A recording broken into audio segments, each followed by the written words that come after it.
Oh,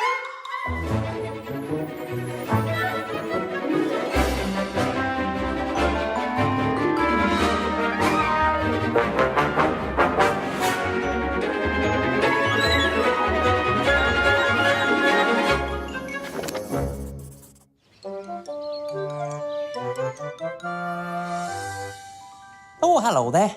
My name's Mr. Perkins. I'm one of the drivers here on the railway. Sometimes I drive Thomas, but he's away travelling at the moment with his regular driver.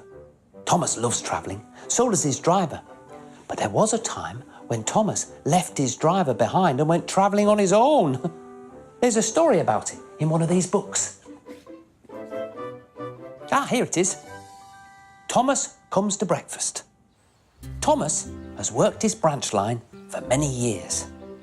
You know just where to stop, Thomas, laughed his driver. You could almost manage without me. Thomas didn't understand that his driver was joking. My driver says I don't need him anymore, he told the others. Don't be so daft, snorted Percy.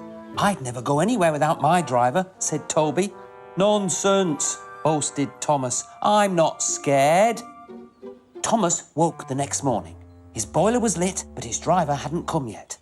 I'll just go out and then I'll stop, and whoosh! That'll make Percy and Toby jump.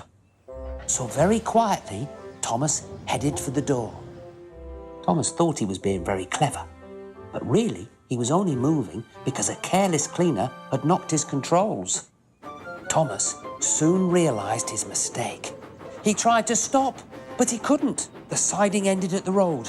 Thomas's wheels left the rails and crunched the tarmac. Horrors! He exclaimed and shut his eyes. The station master's family were having breakfast. The house rocked, broken glass tinkled, and plaster peppered their plates. And there was Thomas, peering anxiously into the room. Workmen propped up the house and laid rails throughout the garden. Donald and Douglas, puffing hard, managed to haul Thomas back to the yard. Thomas's funnel was bent. He was in disgrace. You are a very naughty engine, said Sir Topham Hatt. You must go to the steamworks to be mended. Meanwhile, a diesel rail car will do your work.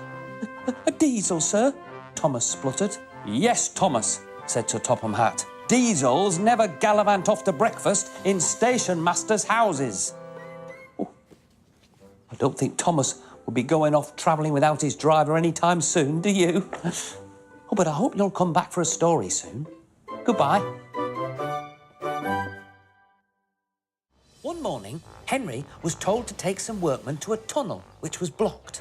The workmen tried to look through it, but it was quite dark. No daylight shined through the other end. The workmen took their tools and went inside. Suddenly, with a shout, all the workmen ran out of the tunnel looking frightened.